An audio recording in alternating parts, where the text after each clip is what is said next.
Shalom. Shalom. Hari ini kita sudah memasuki ibadah rally doa Pentakosta yang kedua, hari yang kedua. Mari sama-sama saya ajak jemaat sekalian, kita mau menyembah Tuhan kita mau masuk ke hadirat Tuhan.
Terima kasih Tuhan untuk penyertaan-Mu Tuhan untuk setiap kami yang ada di tempat ini Tuhan. Saat ini kami mau memuji, kami mau memuliakan nama-Mu, kami serahkan ibadah kami Tuhan dari awal hingga akhirnya dalam tangan-Mu Tuhan. Terima kasih Tuhan.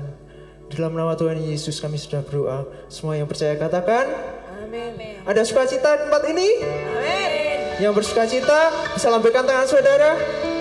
Saya undang jemaat untuk bangkit berdiri. Kita mau memuji, memuliakan nama Tuhan kita.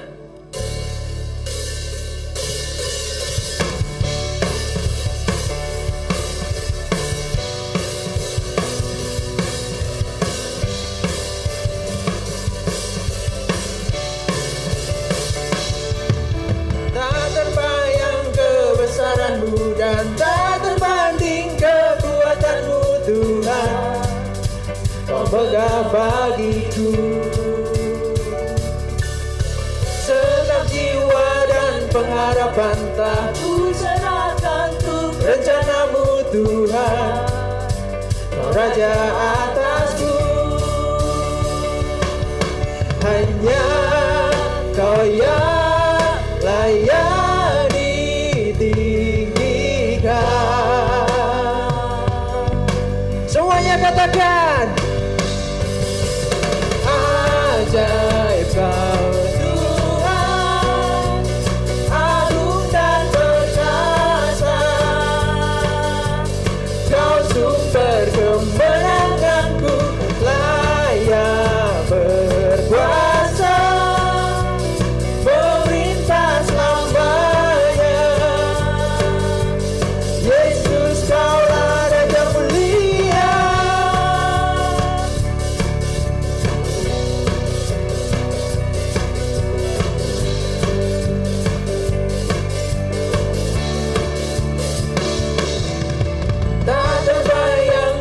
Kebesaran-Mu dan tak terbanding kekuatan-Mu Tuhan. Kau megah bagiku segenap jiwa dan pengharapan telah ku serahkan untuk rencana-Mu Tuhan. Kau Raja atasku, hanya Kau Tuhan, hanya Kau yang layak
kami rindukan kuasa lawatan-Mu. Kebangkitan pasti terjadi. Datanglah dan bertata, kuat dan berkuasa. Saat hati bersatu, menaikkan pujian, melemburi pada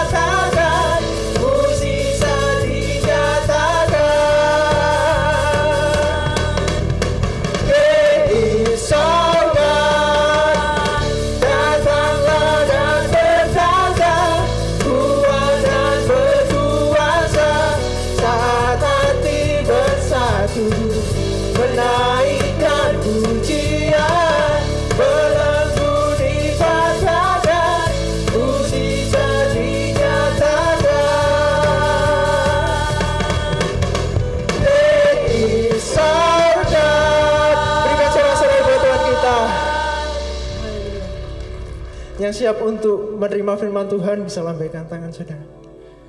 Mari kita mau persiapkan hati kita mau belajar kebenaran firman-Nya.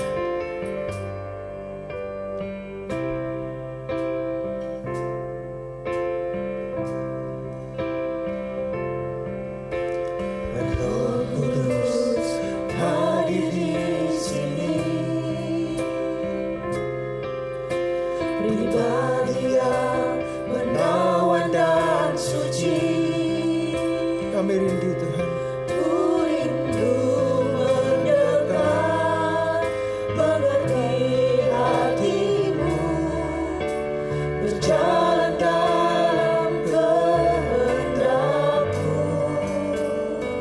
Roh Kudus, manis dan lembut, penolong yang sejati dan suci. Kami rindu Tuhan, rindu mendekat, mengerti hatimu, berjalan dalam kuasa. Semuanya katakan, bekerjalah ya Roh Kudus, bertahtalah lebih lagi, urapanmu, lawatanmu, kaulah yang ku perlu. Kau terutama di hidupku.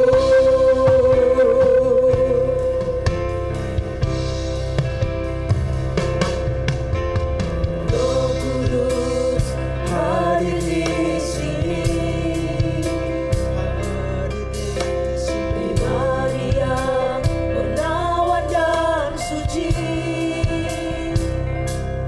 Ku rindu mendengar, mengerti hatimu, berjalan dalam kehendakmu. Roh Kudus, manis dan lembut, kau manis dan lembut, penolong yang sejati dan suci.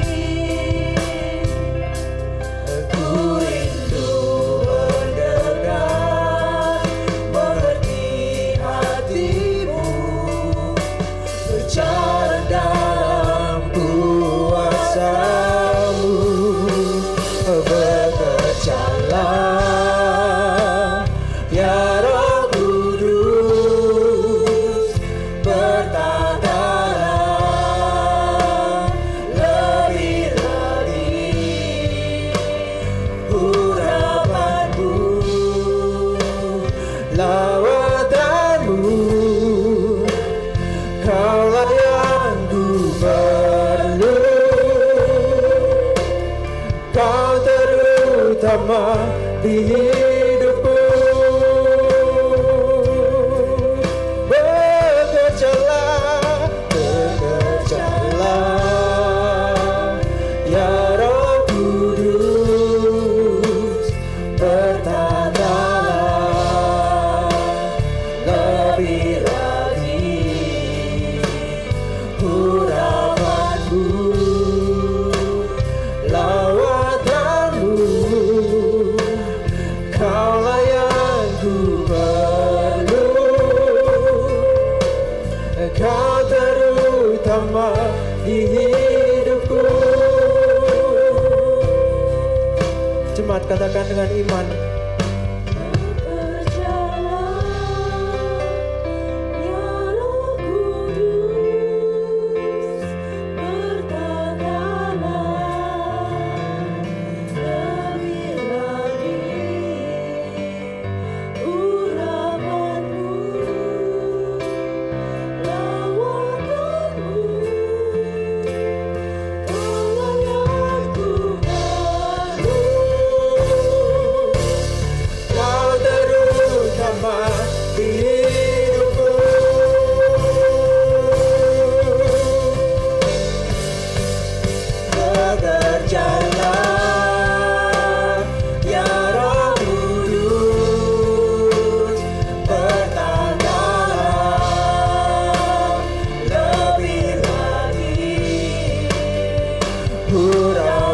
Kaulah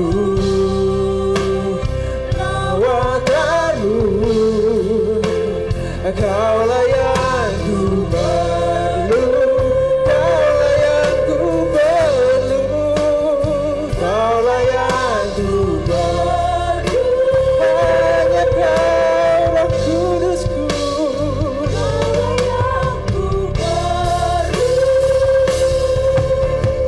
Kau terutama di hidupku.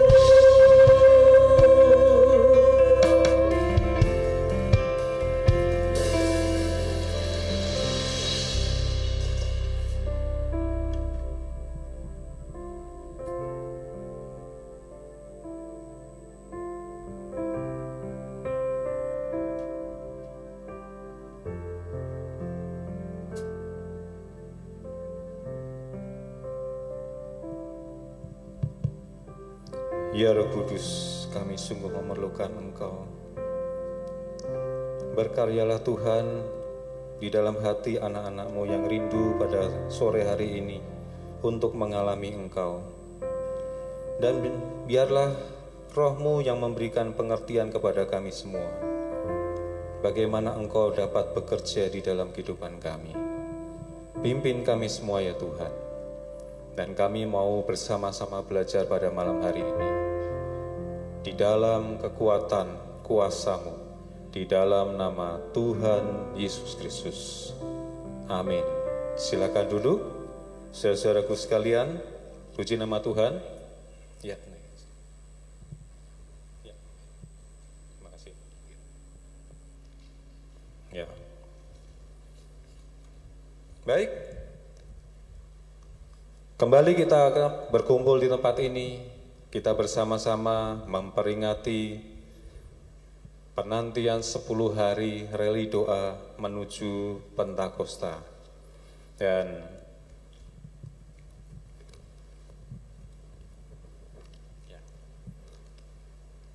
kita akan belajar bersama tentang Roh Tuhan di dalam sebuah tema yang berkata, Roh-Mu mengikutiku.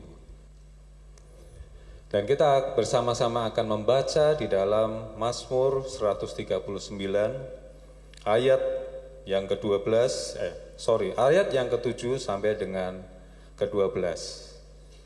Mari kita akan membaca bersama-sama bergantian, saya ayat yang ke-7, saudara yang ke-8 dan seterusnya bergantian. Sudah ketemu semua? Ya, kita akan membaca bersama-sama. Mazmur 139 ayat 7 sampai dengan 12. Kemana aku dapat pergi menjauhi Roh-Mu? Kemana aku dapat lari dari hadapan-Mu?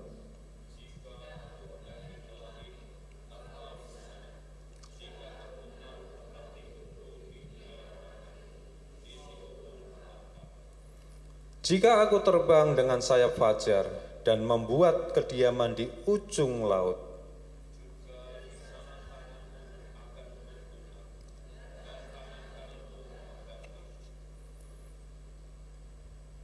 jika aku berkata, biarlah kegelapan saja melingkupi aku, dan terang sekelilingku menjadi malam,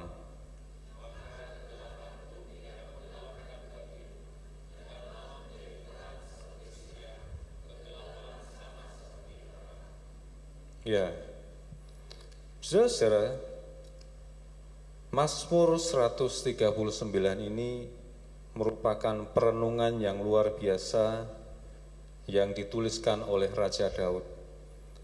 Dan oleh para peneliti Alkitab, ternyata Mazmur 139 ini berisi uraian-uraian yang menggambarkan sifat-sifat Tuhan. Kalau kita membaca secara keseluruhan, remote-nya belum jalan. Tim multimedia, oh sudah. Ya. Jadi kalau kita membaca secara keseluruhan di dalam Mazmur 139 ini, kita mendapatkan pengertian mengenai sifat-sifat Allah. Ayat 1 dan sampai dengan 6 itu menggambarkan Tuhan yang maha tahu, atau disebut istilahnya omniscience. Omni itu semua, science itu pengetahuan. Ayat yang ke-7 sampai dengan ke-12 yang baru saja kita baca menggambarkan Tuhan yang maha hadir, omnipresent. Dan ayat yang ke-17 sampai dengan 18 menggambarkan Tuhan yang maha kuasa atau omnipotent. Dan di dalam kesempatan pada malam hari ini, di dalam keterbatasan pikiran kita, oleh pertolongan Mazmur Daud, kita akan belajar bersama seperti apakah Tuhan yang maha hadir itu, Tuhan yang omnipresent itu. Di dalam Mazmurnya, pada ayat yang ke-7, Daud membuka puisinya dengan sebuah pertanyaan. Pertanyaannya adalah, kemana aku dapat pergi? Pertanyaan kedua adalah, kemana aku dapat lari? Walaupun sepertinya ini sebuah pertanyaan yang dilemparkan kepada Tuhan, tapi dia sadar bahwa dua pertanyaan ini jawabannya adalah tidak bisa. Sebab apa? Sebab Tuhan itu roh. Tuhan roh adalah sebuah pribadi yang tidak kelihatan, tapi kehadirannya nyata, bisa dirasakan. Sama seperti angin. Kita tidak bisa melihat angin, warnanya, wujudnya, tapi kita bisa melihat bisa merasakan hembusannya. Hembusan yang sepoi-sepoi membuat kita nyaman, sedikit ngantuk mungkin. Jadi saudara-saudara yang kena sepoi-sepoi itu, saya tahu perjuangan saudara. Angin juga dapat berhembus dengan kencang. Kita dapat mendengar suaranya yang menderu-deru. Tetapi bagaimanapun juga, Tuhan atau roh Tuhan itu berbeda dibandingkan dengan angin. Sebab apa? Roh Tuhan itu berbeda dan tidak bisa dibatasi oleh segala hal yang ada di alam bumi ini. Maka ketika Daud menuliskan puisinya, dia mencoba membayangkan bagaimana ya caranya. Aku bisa menyembunyikan diri dari rohnya Tuhan. Dia berusaha mengingat lagi perjalanannya, pelariannya ketika dia dikejar-kejar oleh Saul maupun oleh anaknya, Absalom. Gunung-gunung di puncak tinggi yang langit, di kegelapan gua dan malam. Bagaimana kiranya misalkan aku bersembunyi di tempat yang terpisah, di seberang lautan, bahkan mungkin bersembunyi di dalam kuburan. Daud membayangkan itu.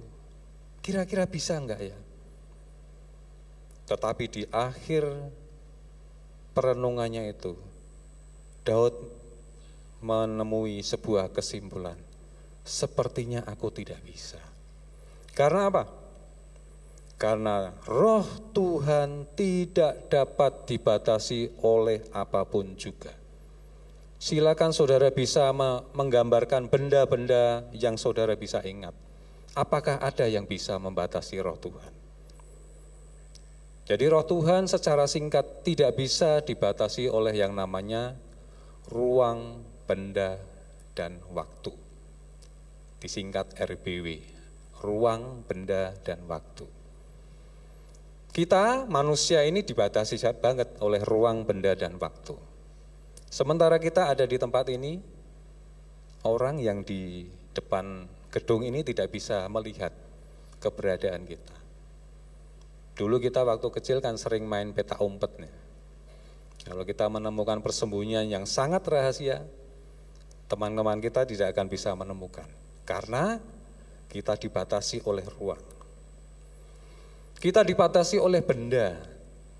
kita tidak bisa bergerak secara leluasa selama ada benda-benda di depan kita. Kita semua ini ya, ada di lantai 2. Kalau kita mau ke lantai 1, kita harus melalui pintu, turun naik tangga. Kita tidak bisa menembus benda ini, lantai yang dari beton ini, karena kita dibatasi oleh benda. Kita dibatasi oleh waktu, karena kita tidak bisa kembali ke waktu masa lalu maupun melihat waktu yang masa datang. Kita tidak bisa, ketika kita berada di usia yang sekarang ini, kita tidak bisa kembali ke masa kanak-kanak kita. Dulu waktu saya kecil, kepengennya cepat dewasa. Kenapa? Kelihatannya orang dewasa itu enak, bisa memutuskan sendiri apa yang dia lakukan. Tidak disuruh tidur siang, tidak disuruh belajar, bangun siang juga enggak apa-apa. Saya sering dikejar-kejar bangun pagi. Sepertinya enak ya kalau sudah dewasa. Tapi ketika saya sudah dewasa, kok banyak masalah ya? Rasanya saya ingin kembali lagi ke masa yang paling indah di dalam hidup saya. Masa SMP. Masa di mana saya bisa bermain, berkreasi, memunculkan segala potensi dan prestasi. Tapi tidak bisa. Saya tetap ada di waktu yang sekarang ini. Saya juga tidak bisa melihat masa depan saya, apa yang terjadi di masa-masa tua saya. Saya hanya bisa menjalani masa di mana saya ada sekarang ini. Dan ini sama dengan perenungan Daud. Maka kalau kita membaca justru di Mazmur 139 ayat 5, dia mengatakan, Engkau mengurung aku dan Engkau menaruh tanganmu ke atasku. Daud merasa, Tuhan, Engkau mengurung aku. Engkau mengikuti aku kemanapun pergi. Aku tidak bisa bebas dari pandangan matamu. Daud menyebut, Engkau, Tuhan, mengurung aku.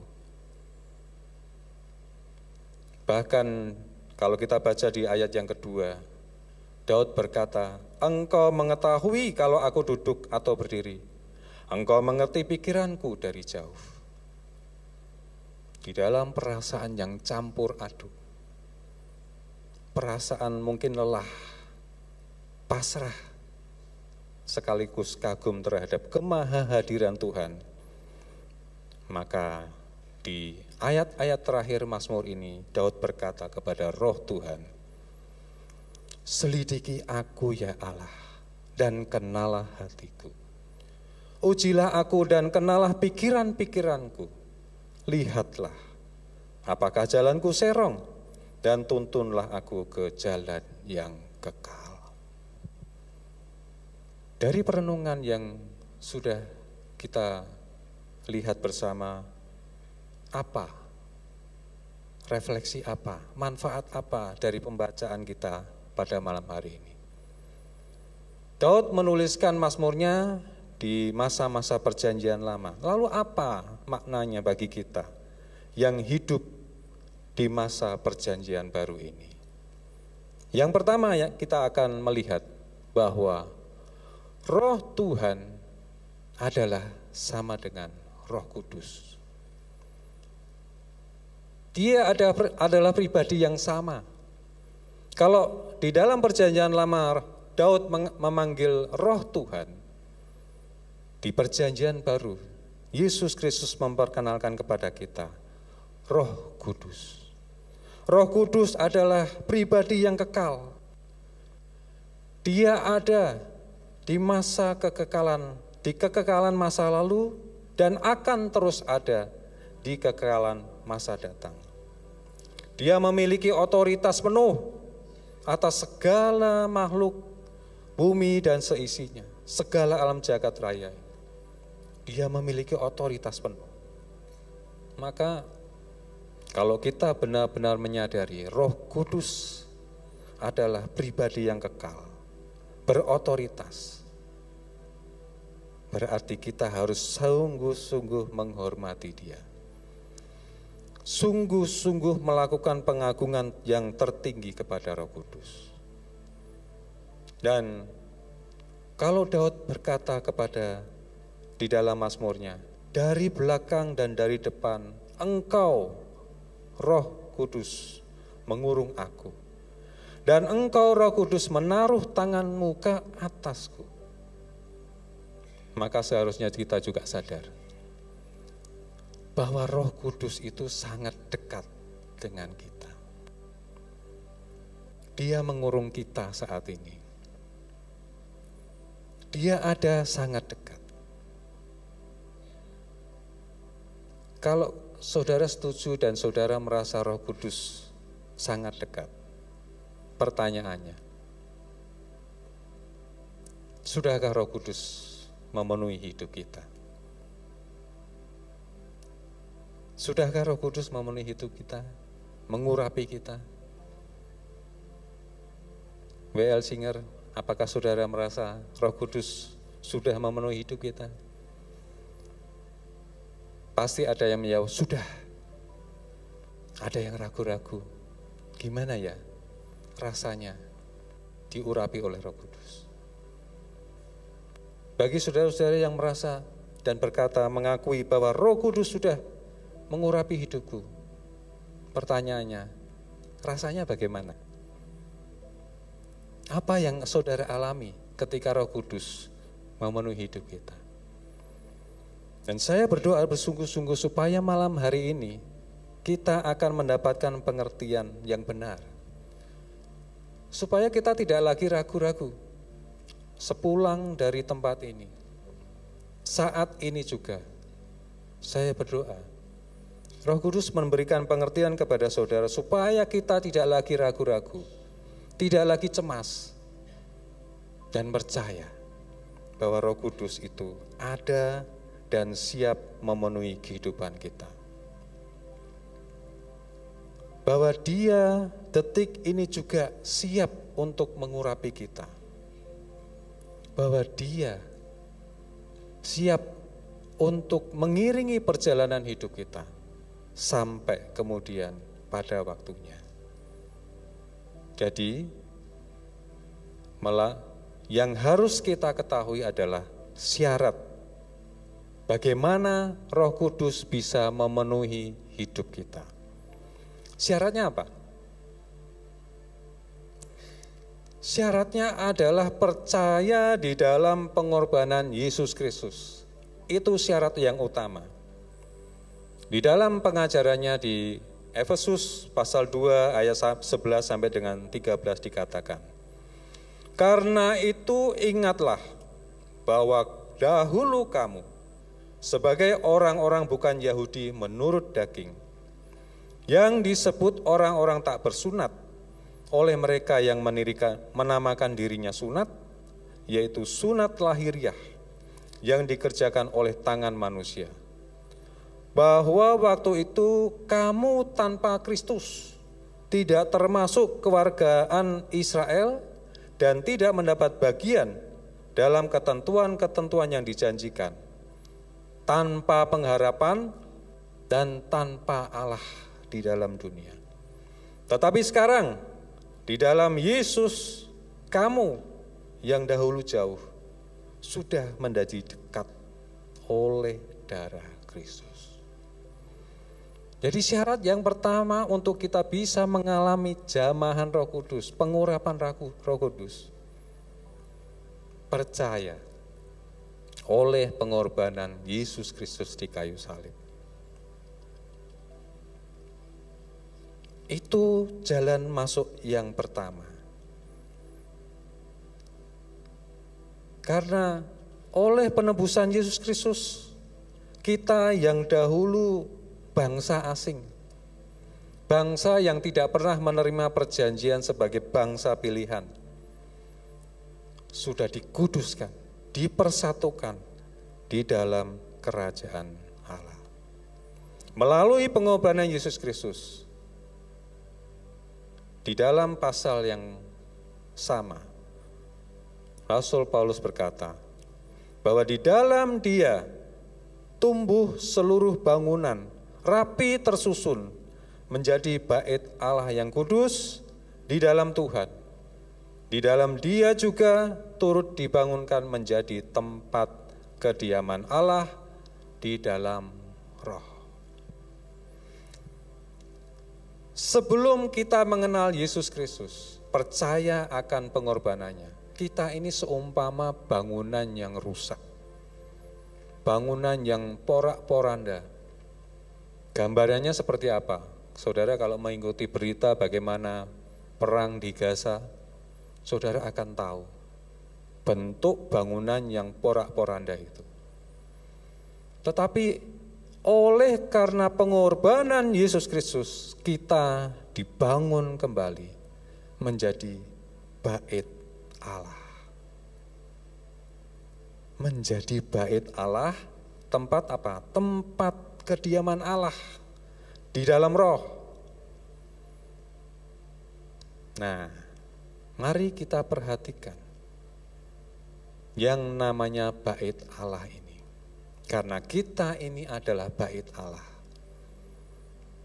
Yang sering kali membuat umat Kristen gagal di dalam menerima urapan Roh Kudus adalah dia tidak mengerti apa kewajibannya terhadap bait Allah ini. Apa yang harus dilakukan dengan bait Allah yang sudah Tuhan bentuk secara rapi? Maka saya akan coba menghadirkan sebuah gambar ini. Saudara, kalau saudara lihat ini adalah denah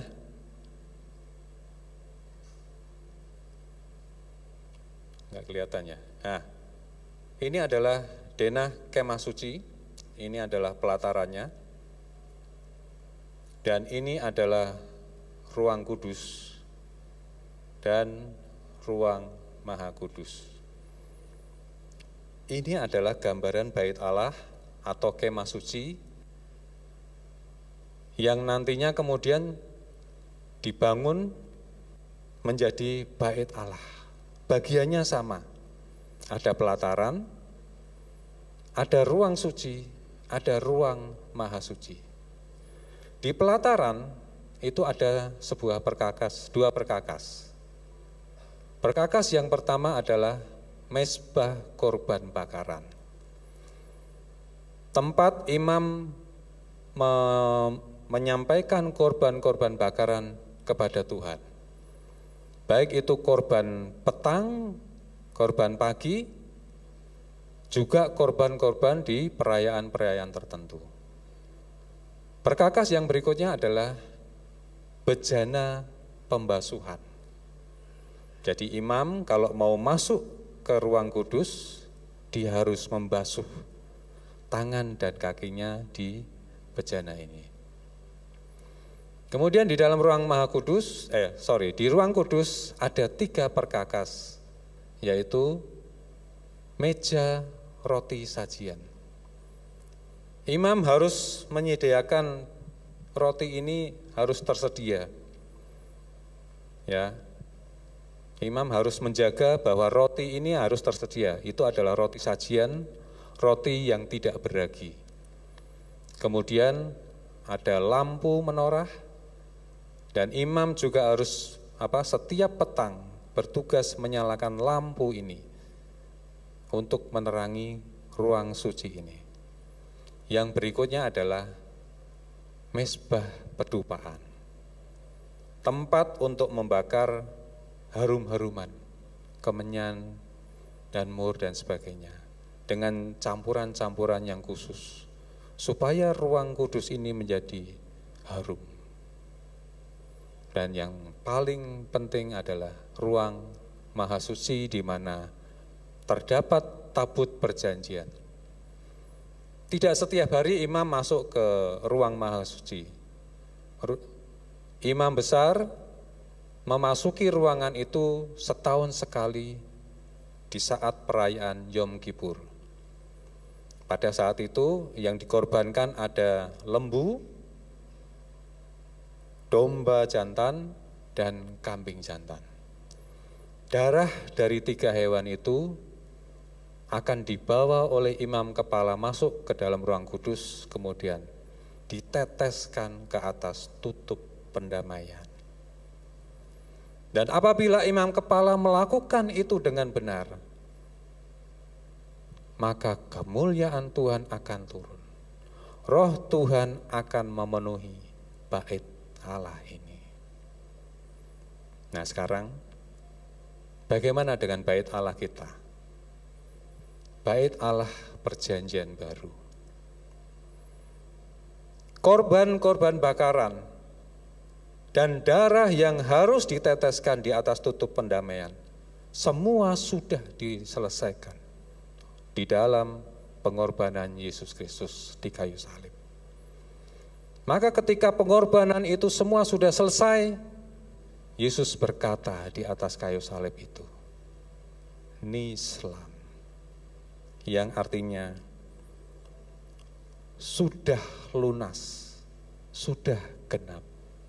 Semua ketentuan-ketentuan korban yang harus dilakukan di pelataran maupun korban maupun tetesan darah yang harus dilakukan di atas tutup pendamaian, semua sudah diselesaikan. Nah, tugas kita adalah di ruang tengah itu yang namanya ruang kudus. Di situ ada apa? Ada meja roti sajian, ada lampu menorah, dan ada pedupaan. Apa artinya? Kita harus menjaga itu. Dan kita harus tahu apa artinya 3 perkakas itu. Yang pertama, Matius 6 ayat 35 berkata, kata Yesus kepada mereka, Akulah roti hidup, barang siapa datang kepadaku, ia tidak akan lapar lagi. Dan barang siapa percaya kepadaku, ia tidak haus lagi. Jadi meja roti sajian itu berbicara mengenai Yesus sendiri. Karena dia sudah menyatakan kepada murid-muridnya dan kita semua sekarang, Akulah roti hidup. Ya. Artinya apa? Ya kita harus selalu mengisi bait ruang kudus kita ini dengan firman Yesus Kristus yang memberikan kekuatan. Bagaimana dengan lampu menorah? Yohanes 8 ayat 12 berkata, maka Yesus berkata pula kepada orang banyak, katanya, Akulah terang dunia, barang siapa mengikut aku, ia tidak akan berjalan dalam kegelapan, melainkan ia akan mempunyai terang hidup. Ini yang sering tidak disadari oleh umat Kristen, bahwa kita semua punya tanggung jawab di ruangan ini. Untuk apa? Untuk mengisi ruang kudus. Ruang kudus itu berbicara apa? Hati dan pikiran kita. Karena disitulah tempat Tuhan ingin bertemu dengan kita. Di dalam hati dan pikiran kita, disitulah Roh Kudus ingin bertemu dengan kita. Tapi juga Roh Kudus ingin supaya bekerja sama dengan kita. Yaitu apa? Mengisi ruang kudus ini dengan sesuatu hal yang kudus.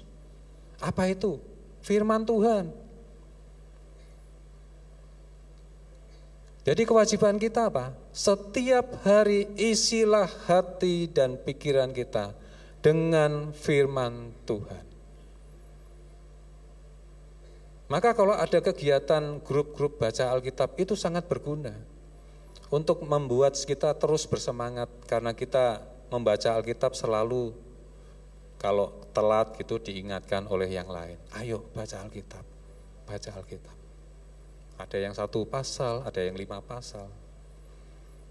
Walaupun kita mungkin belum mengerti saat ini ya, tapi bacalah, isilah ruang suci kita.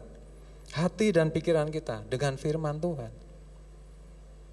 Saudara-saudaraku yang masih bersekolah, mungkin saudara merasa capek dengan segala teori-teori pelajaran-pelajaran sekolah. Tapi bacalah di waktu-waktu senggang saudara dengan firman Tuhan, dengan kebenaran firman Tuhan. Selain itu, buanglah segala hal-hal yang kotor, segala hal yang najis, buanglah itu. Keluarkan itu semua dari hati dan pikiran kita. Amarah, benci, dengki, buang itu semua. Dan biarkan hati dan pikiran kita dipenuhi oleh kebenaran firman Tuhan. Lalu bagaimana dengan mezbah ukupan? Efesus 5 ayat 1-2 berkata, sebab itu jadilah penurut Allah seperti anak yang kekasih dan hiduplah di dalam kasih. Sebagaimana Kristus juga telah mengasihi kamu dan telah menyerahkan dirinya untuk kita sebagai persembahan dan korban yang harum bagi Allah. Jadi korban pedupaan itu berbicara mengenai apa? Hidup kita. Hidup yang dipenuhi oleh kasih. Seperti sebuah pedupaan yang bau harumnya itu muncul pelan-pelan memenuhi ruangan. Kasih itu juga harus muncul dari dalam ini, diri kita. Pelan-pelan. Secara bertahap kasih itu adalah kasih mengenai mengasihi tubuh yang sudah dipercayakan oleh Tuhan. Tubuh yang sudah diberi kesehatan ini harus kita kasihi. Jangan sampai tubuh ini kita masuki dengan zat-zat yang meracuni hidup kita.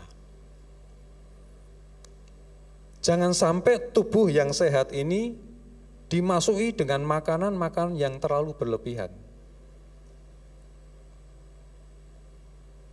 Jadi, karena apa? Karena Tuhan ingin menggunakan bait Allah ini untuk kepentingannya Dia. Makanya saya kalau ketemu dengan sahabat-sahabat, hamba-hamba Tuhan yang sudah bunder-bunder gitu, saya bilang kepada mereka, kecilkan ya. Karena Tuhan, kalau Anda bisa mengecilkan tubuh, Anda sehat, Tuhan bisa memakai engkau lebih lama. Itu yang saya pesankan. Kita harus menjaga, mengasihi bait Allah ini dengan segala usaha. Saudara-saudaraku yang masih bersekolah, kasihilah tubuh Anda ini. Jangan pergunakan tubuh Anda, semangat Anda dengan hal-hal yang sifatnya merusak. Terutama adik-adik yang sudah bisa naik motor, berhati-hatilah. Kalau belum usianya, tidak perlu naik motor. Naik sepeda saja. Kalaupun sudah sesuai dengan usianya, berkendaralah dengan hati-hati.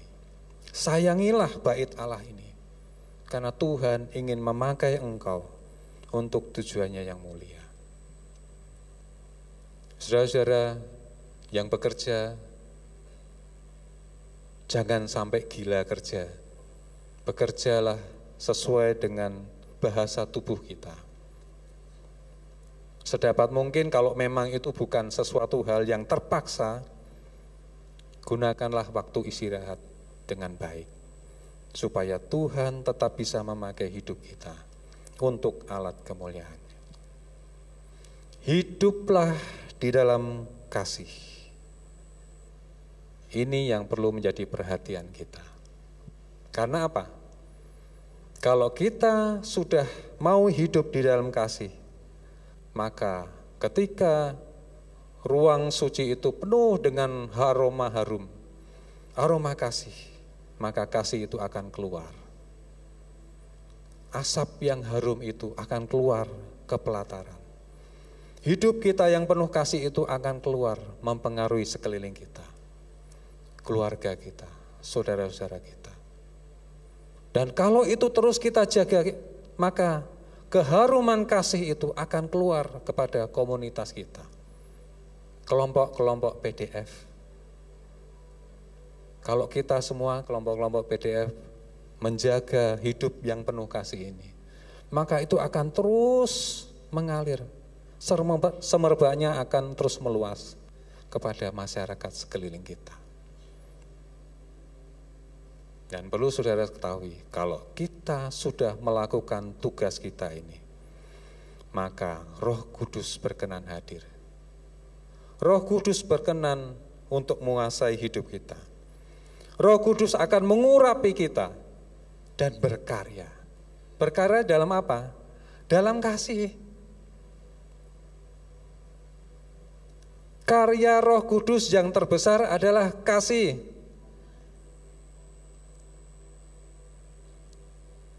Jadi, saudara-saudaraku, jangan salah memahami. Karya Roh Kudus yang paling besar adalah kasih. Dia ingin berkarya di dalam hidup kita, di dalam kasih. Seperti dikatakan di dalam 1 Korintus 13 ayat 8, kasih tidak berkesudahan. Nubuat akan berakhir, bahasa roh akan berhenti, pengetahuan akan lenyap. Tetapi kasih tidak berkesudahan. Oleh karena begitu besar kasih Allah kepada dunia ini, dikaruniakannya anaknya yang tunggal. Supaya apa? Supaya yang percaya di dalam pengorbanan Yesus Kristus boleh diselamatkan. Maka saudara, kalau tadinya saudara ragu, apakah Roh Kudus ada di dalam kita?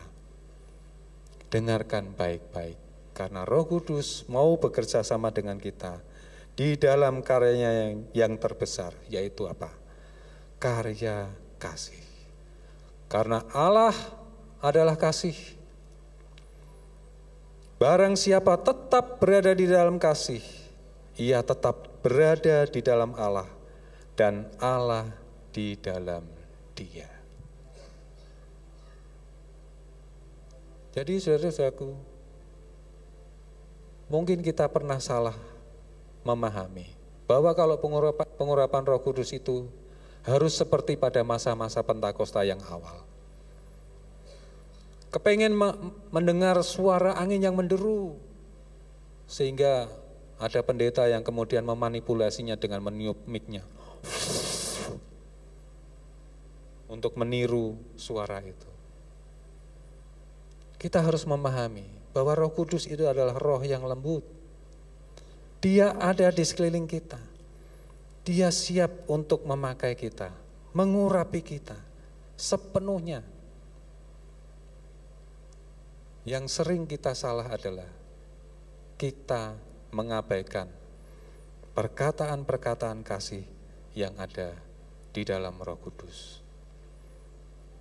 Ketika kita mau menanggapi perkataan-perkataan kasih, perkara-perkara tentang kasih di dalam Roh Kudus, maka Tuhan dan Roh Kudusnya akan semakin lama, semakin besar memakai kita di dalam karyanya yang ajaib. Kesimpulan. Jadi saudara-saudaraku, apa yang bisa kita dapatkan dari pembacaan Mazmur 139 ini? Yang pertama adalah Roh Kudus senantiasa mengikuti kita. Dia mengurung kita, tapi bukan untuk memenjarakan kita. Dia ingin memasuki kehidupan kita, supaya hidup kita dipimpinnya menjadi semakin serupa dengan Yesus Kristus. Kita telah diubahkan di dalam bait-Nya yang kudus, di mana Roh Kudus mau tinggal di dalam hidup kita. Kewajiban kita adalah memelihara supaya bait Allah, yaitu pikiran dan hati kita, itu senantiasa kudus dan dipenuhi oleh kebenaran firman Tuhan. Dan karya Roh Kudus yang paling besar adalah kasih. Roh Kudus lebih kagum kalau kita mau diajak bekerja sama dengan Dia di dalam kasih. Dan biarlah kasih itu menguasai hidup kita. Kasih itu akan terus memimpin kita untuk dapat melakukan karya kasih kepada masyarakat yang lebih luas. Amin. Mari kita akan masuk di dalam renungan dan doa-doa kita. Saya mohon bantuan para singer untuk bisa menyanyikan pujian Tuhan hadir di bait sucinya.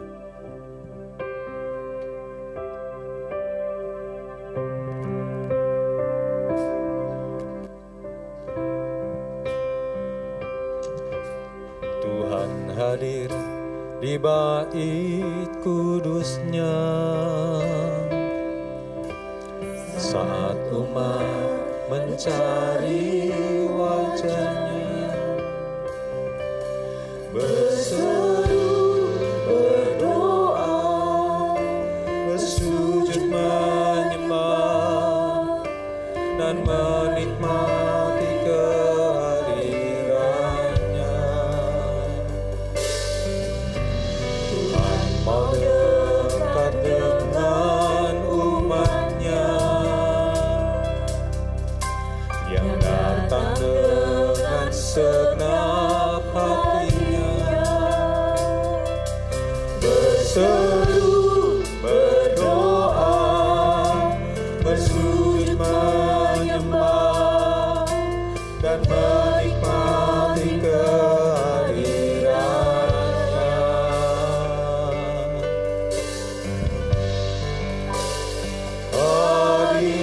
Hadiratmu memenuhiku, hadirat kudusmu penuhi baitku, dan ku bersungguh menyembahmu. Yang ku nampak hanya kemuliaan-Mu, hadirat-Mu.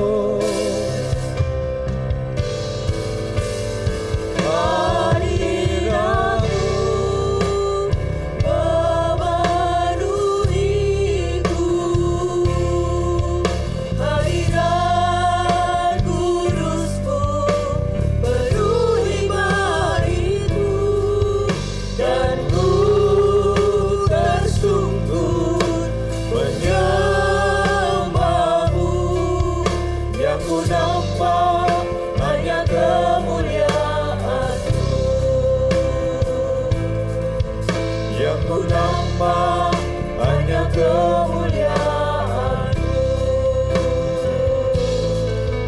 yang ku nampak hanya kemuliaan-Mu.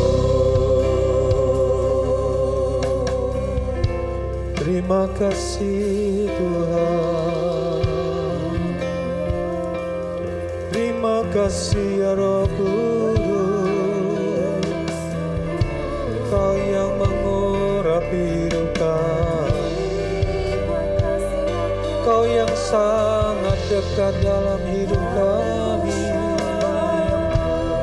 Terima kasih Tuhan.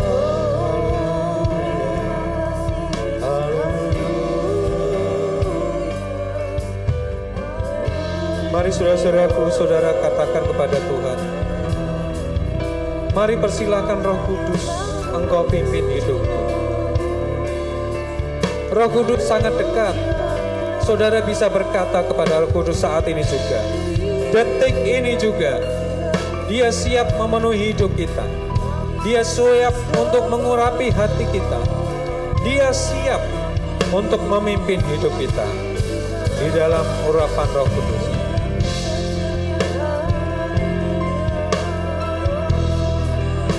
Roh Kudus yang Maha Suci, Dia akan menghidupi kita di saat kita mau menjaga bait-Nya di dalam kekudusan, mengisinya di dalam kebenaran firman Tuhan, mengisinya di dalam perbuatan-perbuatan kasih. Maka percayalah, Roh Kudus saat ini juga siap memenuhi hidup kita, siap mengurapi hidup kita. sehingga perkara-perkara ajaib boleh terjadi dalam hidup. Haleluya, haleluya. Terima kasih ya Rabb, karena Kau siap memenuhi hidup kami.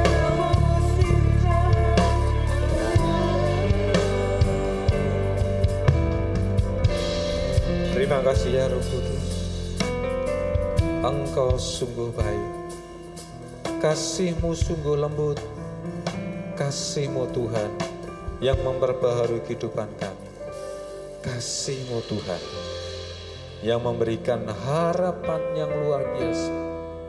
Dan kami pun mau bekerja sama dengan Engkau untuk melakukan karya kasih-Mu di dalam kehidupan kami, bagi lingkungan kami, bagi komunitas kami. Dan biarlah nama-Mu boleh dipermuliakan. Terima kasih ya Tuhan, kami telah menyelesaikan pelajaran kami pada malam hari ini. Ya Roh Kudus, pimpinlah kami, supaya kami dapat terus merenungkan firman-Mu pada malam hari ini, dan terus bekerja di dalam kehidupan kami. Di dalam nama Tuhan Yesus Kristus, kami berdoa dan bersyukur. Amin. Saya serahkan pada Pak Yub.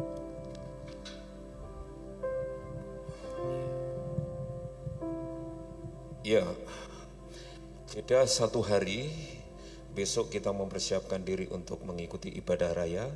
Kemudian hari Senin akan kita lanjutkan lagi acara ini, masih ada beberapa hari untuk kita bisa ikuti. Sebelum saya serahkan kepada RPK untuk beberapa pengumuman yang akan disampaikan, jika Bapak Ibu ada yang merasa kehilangan Alkitab, bisa menghubungi saya. Alkitab versi terjemahan baru yang kedua, silakan menghubungi saya. Saya serahkan kepada pengurus RPK untuk beberapa pengumuman yang akan disampaikan. Saudara Vio, Ping, siapa? Pengurus, ada pengumuman? Mana pengurus RPK? Tidak ada. Oh, tidak ada. Sabtu depan masih kita dalam rangkaian rally doa Pentakosta. Ya, mari kita akan sama-sama akhiri acara kita malam hari ini. Setelah ini masih ada tea time, saudara bisa nikmati di lantai dasar. Saya serahkan kepada Bapak Pendeta Heri untuk menutup rally doa pada malam hari ini. Silakan Pak Heri.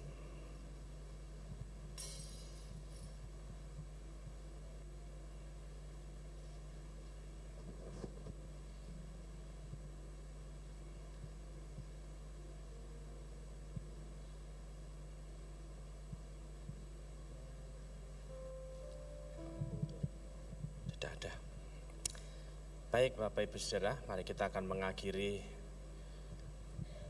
ibadah raya doa malam hari. Kita tunduk kepala di hadapan Tuhan. Kami bersyukur Tuhan untuk hari yang kedua ini di dalam rally doa. Kami semakin diberkati dengan kekayaan kebenaran firman Tuhan, dan biarlah kami semakin merendahkan diri di hadapan-Mu untuk semakin dipenuhi dengan kuasa Roh Kudus. Terpujilah nama Tuhan kal selama-lamanya. Dan Tuhan, sebentar kami akan meninggalkan tempat ini. Kiranya Tuhan tolong kami untuk kami boleh sampai ke tempat kami masing-masing. Terima kasih Tuhan, kami bersyukur di dalam nama Tuhan Yesus Kristus. Mari Bapak Ibu Saudara, saya undang untuk bangkit berdiri dan terimalah berkat Tuhan. Setelah kita berbuat bakti kepada Tuhan, sekarang pulanglah dan terimalah berkat dari Tuhan. Damai sejahtera dari Allah Bapa, kasih sayang dari Tuhan Yesus Kristus, dan persekutuan di dalam Roh-Nya yang kudus, biarlah menyertai kita semua mulai saat ini sampai Maranatha, Tuhan Yesus datang kembali. Amin.